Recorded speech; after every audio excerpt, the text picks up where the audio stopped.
J'ai contribué à l'enquête sur le profil socio-économique des traducteurs de la TLF qu'on a menée l'année dernière, en 2019, avant le confinement, et dont on peut aujourd'hui livrer les résultats avec un certain recul.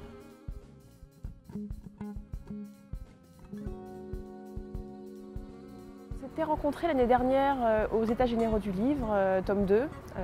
au mois de juin 2019, à un moment où la TLF et les autres associations d'auteurs manifestaient un certain nombre de revendications de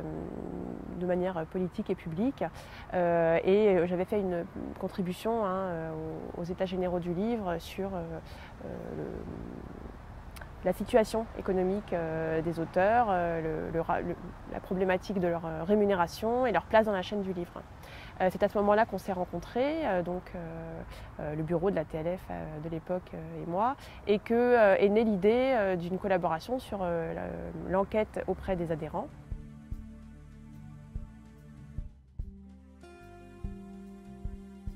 Alors c'est un questionnaire qui a été mené en ligne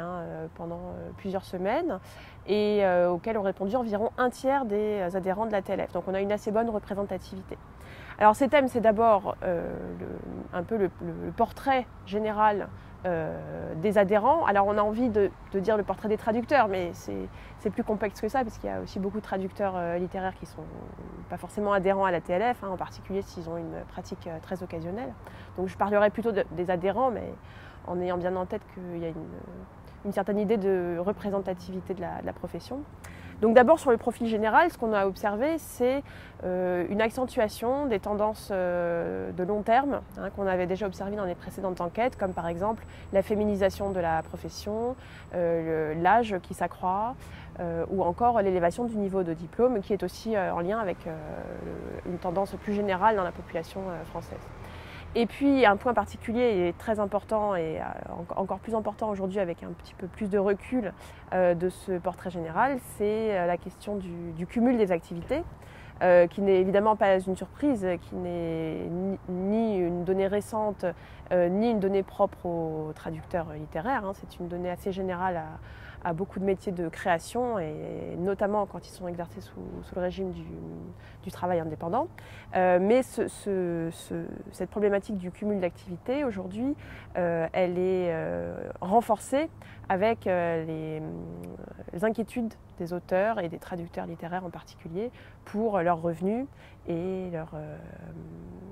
protection sociale au sens large face aux aléas de la vie. Et cette problématique du cumul d'activités, ce qui est ressorti dans l'enquête,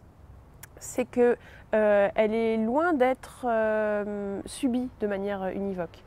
Beaucoup de traducteurs littéraires, et c'est vrai de beaucoup d'auteurs et de beaucoup de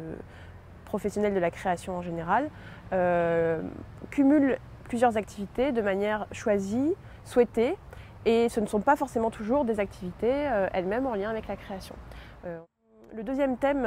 très important qui est ressorti de cette enquête, bien sûr on en avait déjà une idée au moment où on avait établi le questionnaire, mais ça fait partie des sujets qui sont ressortis vraiment de manière aiguë dans les réponses, c'est le sujet de la précarité. Et il faut bien se rappeler que c'est une enquête qui a été menée avant le confinement, donc avant l'accroissement d'un certain nombre de difficultés pour beaucoup d'auteurs et notamment beaucoup de traducteurs littéraires. Ce thème de la précarité, ce qui est particulièrement intéressant à lire dans cette enquête, c'est qu'il n'est pas uniquement lié à une problématique de revenus. Bien entendu, la dispersion des revenus, le fait que beaucoup de traducteurs gagnent peu de revenus à partir de leur traduction, c'est bien entendu un élément déterminant dans le sentiment de précarité, à relativiser, puisque certains traducteurs gagnent peu de manière choisie, parce que pour eux la traduction n'est qu'une activité annexe, mais pour beaucoup c'est bien sûr plutôt subi. Mais ça n'est pas le seul élément. Il y a aussi d'autres facteurs qui pèsent sur les conditions de travail et in fine sur le bien-être au travail des traducteurs, comme par exemple la difficulté d'accès à des lieux de travail ou à des temps de travail dédiés à la création et à la traduction. C'est loin d'être anodin et parfois les traducteurs expriment que c'est même une certaine liberté de pouvoir travailler quand et où ils le souhaitent, mais il y a souvent un certain revers de cette liberté. Quand elle est vécue comme une liberté, ce qui n'est pas toujours le cas, mais même quand elle est vécue comme une liberté, il y a un certain revers qui est l'emprise du travail sur l'ensemble des lieux et des temps de la vie professionnelle et personnelle. Ce qui rejoint une certaine porosité du travail du traducteur avec ses autres activités, les autres domaines dans lesquels il peut s'investir, que ce soit la vie personnelle, la vie domestique, les relations de travail par ailleurs. Donc il y a les revenus, il y a les lieux, les temps, et puis il y a ce qu'on pourrait appeler une certaine précarité statutaire, c'est-à-dire le fait que beaucoup de traducteurs se sentent dans une position économiquement dominée vis-à-vis de leurs interlocuteurs professionnels, en particulier les éditeurs, sans nécessairement d'ailleurs accuser les éditeurs ou d'autres interlocuteurs d'en profiter, mais le sentiment reste assez important d'être assez peu en mesure de connaître et faire valoir leurs droits. Qu'il s'agisse de droits en termes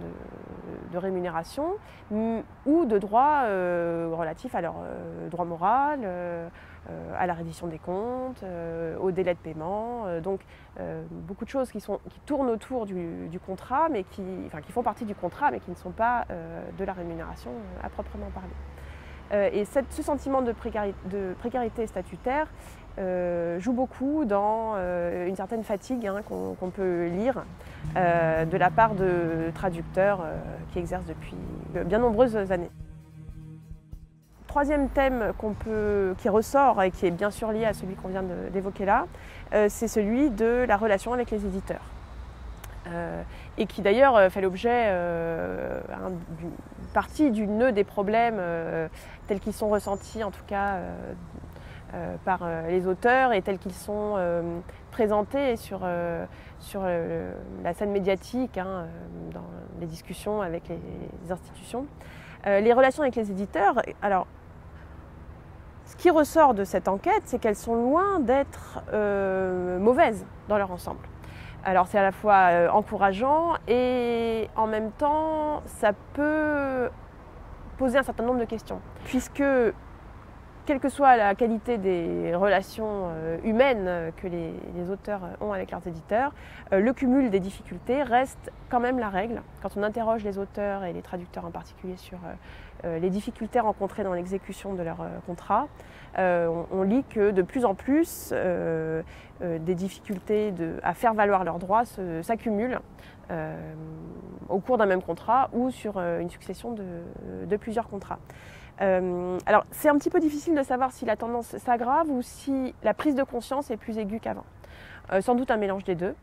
Par rapport à ces difficultés-là, la présence et l'accompagnement des associations d'auteurs comme la TLF auprès de ses adhérents et auprès de la profession en général apparaissent très nettement comme un soutien qui aide les traducteurs à la fois de manière pratique et aussi de manière morale à être plus ferme et plus sûr de leurs droits et de leur légitimité à les faire valoir. Dernier thème qui nous a préoccupés dans cette enquête et qui est un thème qui apparaissait assez peu dans les précédentes versions de l'enquête par définition en quelque sorte, c'est le thème du rapport aux outils numériques qui joue un rôle assez ambivalent dans la vie des traducteurs, comme il joue un rôle ambivalent dans nos sociétés de manière générale. Les dernières éditions de l'enquête détaillées datent d'il y a 20 ans et presque 40 ans respectivement, ce qui les rend trop anciennes pour avoir pu à ce moment-là vraiment rendre compte de l'impact des technologies numériques, aussi diverses soient-elles, sur le travail des traducteurs, alors qu'aujourd'hui c'est un sujet omniprésent et même quand on ne pose pas la question directement, ça ressort en fait dans les réponses. Alors bien sûr, ça va jouer dans les outils de travail au sens pratique, l'accès à l'ordinateur étant devenu quasiment évident pour beaucoup de traducteurs. Seuls les plus anciens traducteurs le mentionnent comme quelque chose qui a changé. Pour les plus jeunes, c'est une telle évidence que c'est même plus mentionné. Donc ça fait partie du quotidien, mais il y a aussi des effets qui sont plus à discuter, hein, comme par exemple l'effet sur la rémunération à travers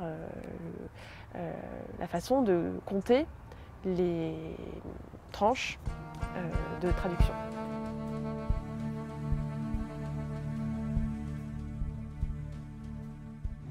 Ce qui est intéressant au final dans cette enquête, c'est qu'on voit apparaître deux grandes choses. D'abord, le fait que finalement les traducteurs littéraires se retrouvent à exprimer des choses qui ressortent à l'échelle de la société, de l'économie dans son ensemble depuis une quarantaine d'années. Dans l'enquête, une des conclusions de l'enquête menée il y a une quarantaine d'années sur les traducteurs littéraires, c'était la question de savoir si c'était une profession en crise ou pas. En réalité, ce n'est pas tant la profession qui est en crise que la place du travail dans nos économies depuis maintenant plusieurs dizaines d'années et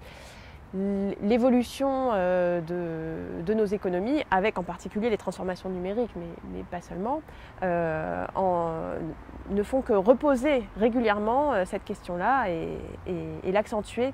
pour l'ensemble des travailleurs et les travailleurs créatifs en particulier, comme les traducteurs que nous avons interrogés. La deuxième chose particulièrement saisissante, c'est que cette enquête qui a été menée juste avant le confinement posait déjà un bon nombre de questions qui ont été mises en lumière de manière encore plus aiguë pendant le confinement, comme par exemple l'accès à une protection sociale, à une protection face aux aléas de l'activité notamment, mais aussi des thèmes comme l'isolement, le fait d'être isolé au travail, le télétravail, donc des choses que les traducteurs connaissent dans leur pratique de manière récurrente, de manière pérenne, mais qu'ils ont eu à subir peut-être de manière accrue et de manière un petit peu plus vive peut-être que d'autres catégories de travailleurs pendant cette période du confinement. Alors cette enquête, elle a donné lieu à un compte-rendu qui a été lui-même rédigé pendant une partie de ce compte-rendu a été rédigée pendant le confinement, et une de nos conclusions c'était de savoir s'il serait intéressant d'évaluer les conséquences de la crise sanitaire et sociale sur le travail des traducteurs, d'où l'intérêt des enquêtes qui ont suivi, qui ont été menées ensuite sur l'expérience de la crise par les traducteurs littéraires et qui vont faire l'objet de restitutions à part. L'enquête sur la situation socio-économique des traducteurs littéraires menée par l'ATLF avec Olivia Guillon fin 2019, donc qui est divulguée en 2020, entre en résonance totale avec les conclusions du rapport Racine qui a été effectué en 2019, cette fois auprès des associations professionnelles d'auteurs et non des auteurs eux-mêmes, sur les mêmes thématiques pour avoir un panorama d'ensemble des professions créatives, artistiques et littéraires.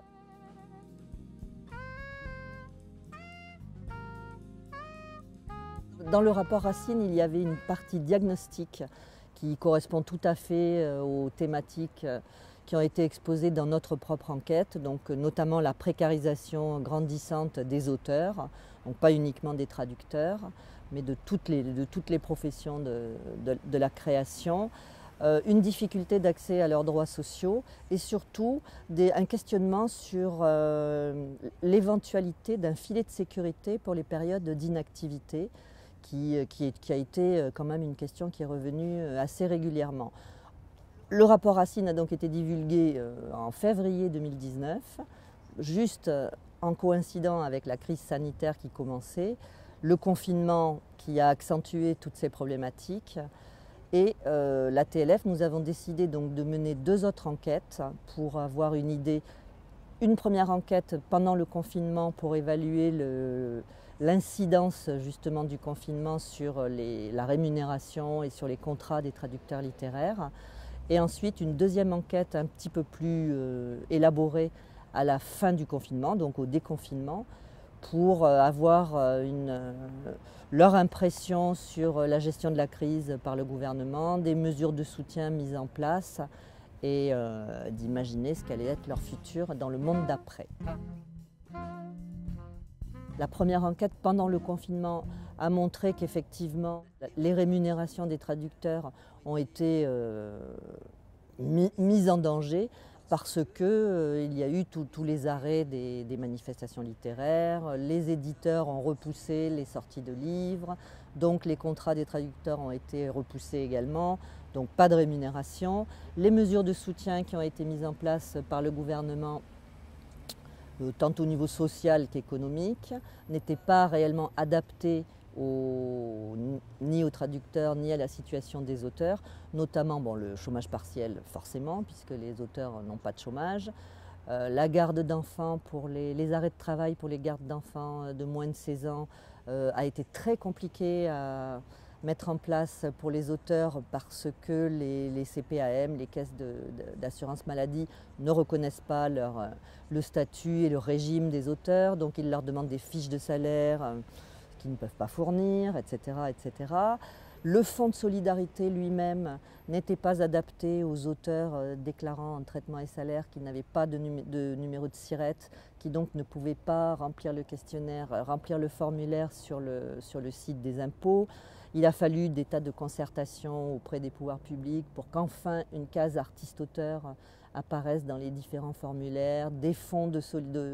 d'urgence soient mis en place par le CNL, distribués par la SGDL pour le monde du livre. Donc ça a été l'occasion de mettre en lumière de façon encore plus flagrante que la situation et en tout cas la réalité quotidienne et du travail des artistes-auteurs et des créateurs n'était pas vraiment reconnue. La deuxième partie du rapport Racine donnait des recommandations, des préconisations par rapport au diagnostic qui avait été créé. Le troisième point du diagnostic du rapport Racine était le déséquilibre du rapport de force dans les négociations entre les auteurs et les diffuseurs. Donc dans la partie préconisations et recommandations, il y a eu tout un tas de sujets qui ont émergé, comme était-il pertinent de créer un statut d'artiste-auteur ?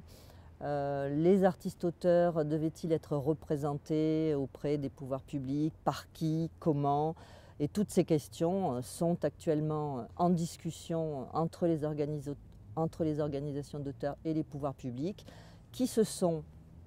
à l'aune du rapport Racine et de la crise, emparés de ces sujets, qui sont donc actuellement en pleine concertation. Il apparaît que la nouvelle ministre de la Culture, Roselyne Bachelot, lorsqu'elle a présenté son budget pour 2021, a l'intention de faire des efforts en direction des auteurs et d'obtenir des mesures concrètes pour pour la fin du premier semestre 2021. Donc tout est à faire et nous attendons de voir ce que ça va donner.